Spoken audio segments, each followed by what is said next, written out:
অধৈর্য। আর শিশু দিবসে তোমাদেরকে অসংখ্য শুভেচ্ছা, ঠিক আছে? খুব ভালো করে কাটাও। আর আমি এটা মনে করি বা বিশ্বাস করি যে আমাদের সময় থেকে তোমরা এখন অনেক বেশি চিন্তা থাকো, অনেক বেশি প্রেশারে থাকো। তো আমাদের সময় এরকম হতো, রেজাল্ট বেরোনোর আগে বাড়ি থেকে আমরা এই লাঠি, ঝাড়ু, জুতো সব লুকিয়ে রাখতাম। এখনো বন্ধ না তো নাকি? আর এখন আমার এটা মনে আছে, আমার স্কুল পাড়াতেই একজন বাড়ির পাশে, সে দেখছি তার ছেলেকে খুব মারছে। আমি বলছি মারছে, বলছে কালও রেজাল্ট বেরোবে। কালকে বেরোবে তো? বলছে কাল তো আমি থাকবো না, অফিসের কাছে বাইরে যাবো। এতটাই শিওর যে ছেলে কিছু খারাপ করবে, সেই জন্য মারটা আগে থেকে করে রাখছে। এই বয়সে অনেক রকম সমস্যা থাকে, কিন্তু এটাই আমার সবচেয়ে সুন্দর সময়, তোমাদের সব থেকে সুন্দর সময় এটা। আর কারণ এই সময়টা তোমরা স্বপ্ন দেখতে পারো, আর আমাদের বয়সে স্বপ্নগুলো আমরা ভাঙতে দেখি বা অপূর্ণ থাকার ক্ষোভ সেটা রিয়েলাইজ করি, কিংবা কিছুটা পূর্ণ হয়। পুরো স্বপ্ন তো পূর্ণ হয় না। এই যে বলা হয় মানুষ কতটা বড়, মানুষ ততটাই বড় যত বড় সে স্বপ্ন দেখে। তার মানে তোমাদেরকে সবচেয়ে আগে নিজের উপর এতটাই বিশ্বাস করতে হবে যে আমি কালকে মনে করবো এভারেস্টে উঠে যাব। প্রথমে করতে হবে কি, আমাকে মনে মনে এভারেস্টে যেতে হবে, আমাকে ভাবতে হবে যে আমি এভারেস্টে উঠছি, আমাকে উঠতে হবে বা আমি উঠতে চাই, এটাই আমার জীবনের সবচেয়ে বড় লক্ষ্য। এবার আমরা কি করি জানো তো, আমরা না সবসময় সফল হতে চাই। সফল তো সবাই হবো, সফল হওয়ার জন্য এত কিছু স্কুল, এত কিছু শেখা। এবার আমরা একটা জিনিসকে ভুলে যাই, সফল হওয়ার সাথে সাথে সার্থকতা। আমাদের জীবনের সফলতার সার্থকতার একটু পার্থক্য আছে, একটু পার্থক্য। সার্থকতা মানে হচ্ছে আমি কি হতে চাই, আমার নিজের ইচ্ছা কি, হ্যাঁ আমার মধ্যে কি কি পোটেনশিয়াল আছে, তার সব কিছু কি আমি ইউটিলাইজ করেছি, না কিছু বাকি থেকে গেছে, তাই তো? কিন্তু তোমরা পরীক্ষায় নকল করো, দেখে দেখে লেখো, তোর পাশে দেখ সবাই মিথ্যে কথা বলো, একদম করো না, খুব ভালো তাই।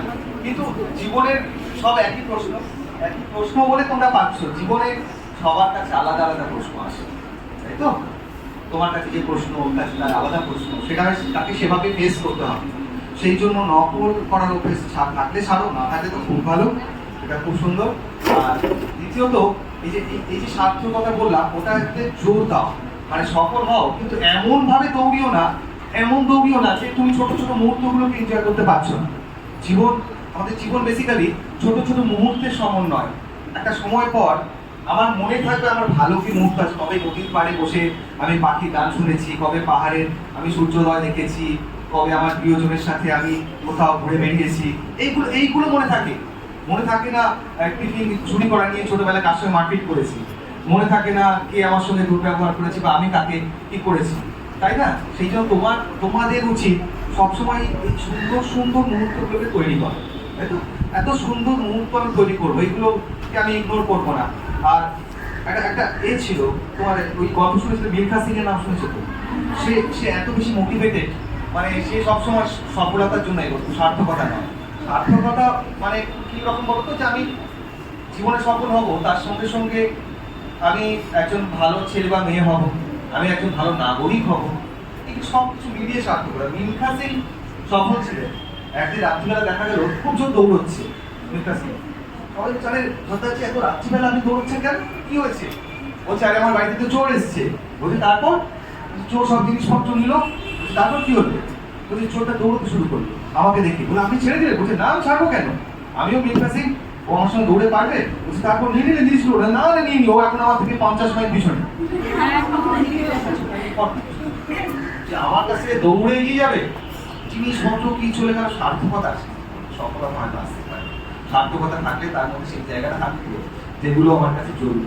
হ্যাঁ হয়তো থাকতো, হয়তো নাও থাকতো। এবার তাই জন্য আছে, এবার সাকসেসটা কি সেটা জানার জন্য আমার কাছে সবচেয়ে ভালো উপায় তোমাদেরকে বোঝানোর, তোমাদেরকে তোমাদের মতো করেই বোঝাতে হয়। সেটা হচ্ছে তোমরা চা খেয়েছো তো, টি ব্যাগ দেখেছো তো, টি ব্যাগ খাওয়া, চা খাওয়ার পর আমরা কখনো কেউ বলে আরে কি সুন্দর টি ব্যাগটা ছিল, কি বলে? সুন্দর চা ছিল, তাহলে ভেতরে কি আছে এটাই ম্যাটার করে। যদিও মানে অনেকে ভালো ফ্যান্সি ড্রেস, কথা বলার ধরন, সবকিছু এগুলো খুব ম্যাটার করে, আমি বিশ্বাস করি। হ্যাঁ আমি একদমই বিশ্বাস করি না, আমি বিশ্বাস করি তোমার ভেতরে কি আছে ম্যাটার ওটাই করে, তোমার ইউনিকনেস ম্যাটার করে, তুমি কতটা আলাদা সবার থেকে সেটা ম্যাটার করে। এই যে একটা বাচ্চা ছেলে জিজ্ঞেস করছিল একটা বেলুনওয়ালাকে, আচ্ছা এই লাল বেলুনটা ওড়ে? বলে হ্যাঁ। এই বেলুনটা ওড়ে? হ্যাঁ। হলুদ বেলুনটা ওড়ে? হ্যাঁ। লোকটা বিরক্ত হয়ে গেল, বলছে কালারের উপর ডিপেন্ড করে না, বেলুনটা ওড়ে কি ওড়ে না, তাহলে কিসের উপর ডিপেন্ড করে? বলছে এই বেলুনের ভেতর কি আছে তার উপর ডিপেন্ড করে। তোমাদেরকেও সেটা ভেতরে কি আছে, বাচ্চার তো তারা অনেকগুলো প্রশ্ন করতে পারে। মনে করলো এটা রিলেটেড নয়, তবুও একটি বাচ্চা মেয়ে এসেছে, 5 বছর বয়স। সে দোকানদারকে বলছে, আচ্ছা আঙ্কেল আমার কেমন লাগছে? বলছে তোমার খুব মিষ্টি লাগছে। বলছে তাহলে তুমি তোমার ছেলের সঙ্গে আমার বিয়ে দেবে? হ্যাঁ, কেন দেবো না, নিশ্চয়ই দেবো। তখন বলছে তাহলে এক কাজ করো, তোমার বহু পুত্রবধূকে একটা ডেয়ারি মিল্ক দাও। তার ইউনিকনেস, তাকে এটা নিয়ে কিছু বলার নেই। সে এরকম ভাবে ভাবে, মানে কিভাবে ডেয়ারি মিল্কটা আদায় করা যায়। বিভিন্ন অ্যাপ্রোচ হতে পারে, কোনো অ্যাপ্রোচ সঠিক, কোনো অ্যাপ্রোচ বেঠিক। সব বলে না তুমি ঠিক, তুমি বেঠিক, আমি ঠিক। জীবন এটা আপেক্ষিক ব্যাপার, সবসময় যে সে ঠিক হবে তার কোনো মানে নেই। আর আমরা মেন্টাল স্ট্রেসে থাকি কেন? আমরাই, তোমার বয়সে আমিও থাকতাম, মেন্টাল স্ট্রেসে থাকতাম কেন এটা আমি রিয়েলাইজ করেছি। কারণ আমি তো জ্ঞান কারো বিশেষ শুনিনি, তোমরাও শুনবে না। নেতা হতে গেলে সবসময় নিজের কথা শুনতে হবে, লিডার হতে গেলে সবসময় নিজের কথা শুনতে হবে, আগে নিজের কথা শুনতে হবে, অন্যের কথা পরে যা সব শেখাবো না। স্কুল আমাকে খারাপ ভাববে। কি বলছিলাম আমি তোমাদের, এই যে করা যায় আমাদের একটা টার্ম আছে, এটাকে বলে একটা নাটক থিয়েটার। দেখেছো নাটক থিয়েটারে একটা আলো পড়ে একটা জায়গায়, আলো, এটা স্পটলাইট। এবার একটা টার্ম আছে স্পটলাইট এফেক্ট। স্পটলাইট এফেক্ট মানে আমি সবসময় ভাবছি যে অন্য আমাকে দেখছে, সে আমার সম্বন্ধে কি ভাবছে, আমি কিভাবে কথা বলছি সেই নিয়ে কি ভাবছে, আমি কিভাবে বসছি সেই নিয়ে কি ভাবছে, আমার পোশাক আশাক নিয়ে কি ভাবছে। আমি সেই জন্য সবসময় অন্যের দিকে দেখছি, কি আমায় দেখছে, কি আমায় দেখছে, আর আমি নিজের দিকে তাকানোই ভুলে গেছি। আমার নিজের কি চাই আমি সেটাই ভুলে গেছি। তাতে অবশ্যই বাবা মায়ের কিছু রোল থাকে, সেটা বোঝানো, কিন্তু তোমাদেরকে বলবো যে অতটা অন্যের দিকে তাকিও না, যে নিজের ইচ্ছাগুলোকে একদম শেষ করে দাও। অন্য দেখবে, দেখো স্পটলাইট এফেক্ট হচ্ছে, হোক সার্থকতার দিকে এগিয়ে যাও। যে আজকে দেখছে কালকে সে তোমার অনেক ভালো কথা বলবে, আজকে খারাপ কথা বলছে অনেক ভালো কথা বলবে। আজ থেকে আরেকটা জিনিস, অশান্তির মূলে, সেটা হচ্ছে কম্পেয়ার করা। আর এখন তো ফেসবুক টুইটার কম্পারিজন করা সোজা হয়ে যাচ্ছে। আরে ও পালিতে গেছে জানিস ঘুরতে সুইজারল্যান্ড, আর আমি কোথায় যাচ্ছি দীঘা।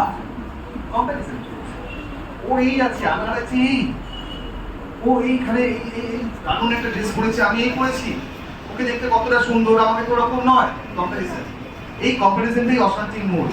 তোমরা চেষ্টা করো না এগুলো থেকে বেরিয়ে আসতে, চেষ্টা করবে না, পারবে না হয়তো কিছুটা তো পারবে, যতটা পারো এখান থেকে বেরিয়ে এসো। কম্পেয়ার করা, তোমার কাছে, তোমাদের কাছে ইউনিক এমন কিছু আছে যা ওর কাছে নেই। সবাই ইউনিক, কেউ বলেনি তাকে এরকম হতে হবে। তোমাদের কাছে ইন্ডিভিজুয়াল, সবার কাছে এমন কিছু আছে যা তার কাছে নেই। কম্পেয়ার করো না, মানসিক শান্তিতে থাকো। আর সাকসেসফুল হওয়ার জন্য সেটা খুব জরুরি।